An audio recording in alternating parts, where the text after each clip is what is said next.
Ya pemirsa, saling serang antara Iran dan Israel masih berlanjut dan terus memanas. Rudal-rudal Iran kembali mampu menembus sistem pencegat Iron Dome. Memasuki hari ke-9 perang antara Iran dan Israel, rudal Iran menyerang wilayah Israel Tengah pada Sabtu dini hari. Sebelumnya, tembakan rudal jarak jauh Iran menghantam kota pesisir Haifa di Israel Utara. Sementara Israel mengandalkan jet-jet tempur canggih untuk menyerang Iran. Bagaimana analisa Marsma TNI Purnawirawan Agung Sasongko Jati, mantan pilot jet tempur F-16, mengenai unjuk kekuatan alutsista Iran dan Israel yang saling serang dalam 9 hari terakhir ini? Kami akan berdialog singkat. Ya, baik. Selamat malam Pak Agung. Ya, Pak. Selamat malam. Ya, Pak. Ini saling serang rudal semakin gencar dilakukan oleh Israel dan juga Iran. Bagaimana Anda melihat kekuatan rudal Iran dan juga rudal Israel ini, Pak? Oke, baik, terima kasih. Jadi pada hari ke-9 kalau nggak salah ini, kelihatannya serangan masih berjalan. Jadi Israel lebih fokus untuk menyerang sasaran-sasaran yang memang terkait dengan fungsi utamanya, yaitu adalah untuk menghancurkan ataupun mengurangi kemampuan untuk pengayaan nuklir atau uranium daripada Iran. Sementara kita tahu pada 4 hari pertama serangan adalah ditujukan untuk menghantam pertahanan udara Iran. Dan yang kedua, memastikan pengambil keputusan di Iran, yaitu jaringan pimpinan-pimpinan daripada Garda Revolusi itu dieliminasi. Kemudian setelah itu dilanjutkan pada sampai hari ke-7 ke 8 itu dilanjutkan dengan menghancurkan hal-hal lain yang memang perlu dihancurkan karena terkait dengan pemberitaan seperti media dan lainnya. Karena sesungguhnya perang ini selain perang udara, yaitu perang antara pesawat untuk menyerang Iran, dan Iran menyerang Israel dengan menggunakan peluru kendali balistik atau peluru kendali jelajah dan juga drone. Itu juga terjadi perang perang diplomasi dan perang informasi serta perang ekonomi. Nah, perang ekonomi itu berjalan dengan paralel.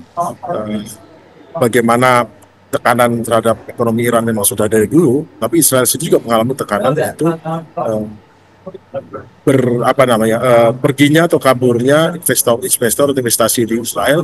Kemudian para ekspatriat yang semula aman merasa di Tel Aviv, dia sudah hengkang pergi ke luar negeri, dan tentu saja dengan pergi ke luar negeri membawa modal-modal ataupun dana-dana yang mereka miliki, dan ini depleted setiap hari ribuan atau miliaran dolar pergi. Nah, itu akan menimbulkan tekanan juga. Jadi pertempuran yang sekarang berlangsung di udara antara Israel dan Iran itu tidak mewakili daripada situasi perang sesungguhnya. Karena apakah objektif daripada Israel tercapai? Apakah objektif daripada Iran itu sudah tercapai? Kelihatannya objektif daripada Israel untuk menghancurkan atau menyetop pengayaan uranium Iran itu belum tercapai sampai saat ini. Ya, Pak Agung, bagaimana untuk perbandingan antara rudal Iran dan juga jet tempur Israel sendiri, Pak? Oke, itu adalah apple dengan durian ya. Mohon maaf, karena jet tempur sendiri adalah pesawat ataupun digunakan untuk penyerangan dan bertahan. Namun rudal yang digunakan Iran ada rudal yang balistik dan rudal jelajah, yang mana rudal ini tentu tidak bisa ditahan oleh pesawat tempur. Kalau drone bisa, karena drone itu kecepatannya ada yang subsonik dan kecepatannya rendah. Rudal jelajah masih bisa ditahan pesawat tempur, tapi kalau rudal balistik hampir tidak bisa.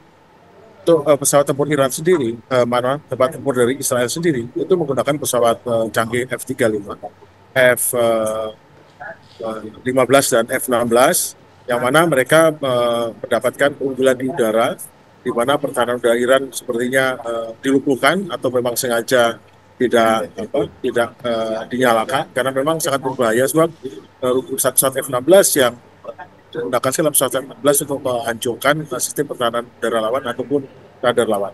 Jadi keunggulan udara sekarang di atas Iran bagian barat kalau di bawah Israel. Namun di sisi lain, di Teheran sendiri atau di Tel Aviv sendiri itu nampaknya juga sesuai dengan perhitungan matematis hampir tidak bisa menyetop 100% rudal-rudal balistik Iran dan rudal jelajah Iran, karena dipastikan 10-20% daripada rudal itu pasti masuk. Alasannya adalah Iran itu sudah mengembangkan beberapa rudal. Jadi mereka dia mengkombinasikan tembakan rudal-rudal balistik biasa dengan rudal-rudal balistik yang sudah mengkombinasikan rudal dengan kemampuan untuk untuk menghindar ataupun berkelit. Jadi begini, pada saat sebuah rudal balistik ditembakkan, maka radar yang pertahanan udara akan menangkap dan memastikan jalur trajektori ataupun jatuhnya rudal ini. Dan saat itulah ditembakkan rudal penangkis yang akan meledak dan pecahannya akan menghancurin. Nah, rudal Iran yang terbaru itu pada saat dia setelah apexnya di puncak daripada itu dia akan merubah yang tadi trajektorinya bisa diramalkan trajektorinya A, tapi dia merubah jadi A aksen atau B, sehingga dipastikan rudal pencegat itu akan menuju ke tempat yang diperkirakan trajektori semula. Nah, ini yang sangat sulit dihindari. Nah, rupanya Iran menggunakan kombinasi daripada penembakan rudal yang bisa agak merubah trajektor dengan tidak, sehingga beberapa sasaran penting seperti markas besar pertahanan Israel, pangkalan udara, dan bahkan markas Mossad bisa dihancurkan dengan rudal Fatah yang ditembakkan oleh Iran. Ya, Pak Agung, ini pada saat penyerangan Israel ke Iran, apakah dilaksanakan atau ditembakkan di luar wilayah Iran, dari luar wilayah Iran, atau justru sudah di dalam wilayah Iran nih Pak? Tapi jangan dijawab terlebih dahulu Pak, karena kami akan kembali usai jeda berikut, tetaplah bersama kami. Terima kasih Anda masih menyaksikan Kabar Utama pemirsa. Kami akan melanjutkan dialog dengan Pak Agung Sasongkojati. Ya Pak, menjawab pertanyaan sebelumnya Pak. Ini apakah serangan jet tempur Israel terhadap Iran dilakukan pada saat di dalam wilayah udara Iran atau justru di luar wilayah udara Iran Pak? Oke, baik. Jadi tentu Israel tidak terlalu berani mengambil risiko ya. Yang hanya lewat di atas Teheran itu hanya pesawat F-35 yang relatif lebih start, lebih solo. Banyak dari tembakan itu dilakukan pada jarak tertentu dari sasaran, jadi tidak tepat di atasnya. Bahkan beberapa bom pintar pun itu juga dilemparkan dengan cara dilontarkan dari jarak jauh, sekitar bisa 40-50 km. Karena ada pemerintah pada kemungkinan di dekat targetnya itu tetap ada rudal-rudal anti pertahanan udara yang memang ditembakkan secara manual, tidak menggunakan radar tapi menggunakan deteksi inframerah ataupun deteksi lainnya. Jadi bisa dipastikan bahwa Iran menggunakan kombinasi daripada rudal dan bom pintar yang ditembakkan atau dilemparkan di jarak jauh.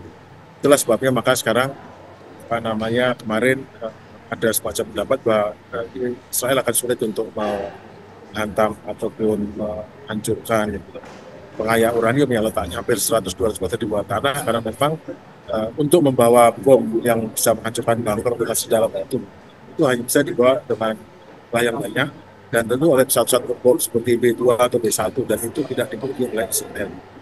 Jadi betul selain menggunakan bom yang kelihatannya adalah seolah berat 1 ton atau setengah ton, masalahnya bom itu tidak cukup punya power untuk bisa menembus atau menerobos ke bunker di bawah.